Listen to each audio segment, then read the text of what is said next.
लोगो, अपने परवरदिगार से डरो जिसने तुमको एक शख्स से पैदा किया, यानी अव्वल उससे उसका जोड़ा बनाया, फिर उन दोनों से कसरत से मर्द औरत पैदा करके रूए जमीन पर फैला दिए।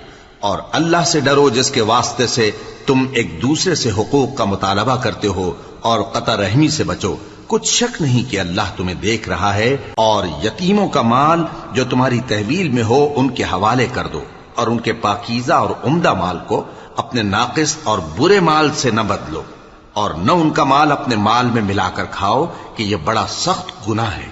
और अगर तुमको इस बात का खौफ हो कि यतीम लड़कियों के बारे में इंसाफ न कर सकोगे, तो उनके सिवा जो औरतें तुमको पसंद हों, 2-2 या 3-3 या 4-4 उनसे निकाह कर लो। और अगर इस बात का अंदेशा हो कि कई औरतों से इंसाफ न कर सकोगे, तो एक ही औरत से निकाह करो या बांदी से ताल्लुक रखो जिसके तुम मालिक हो। इस तरह तुम बेइंसाफी से बच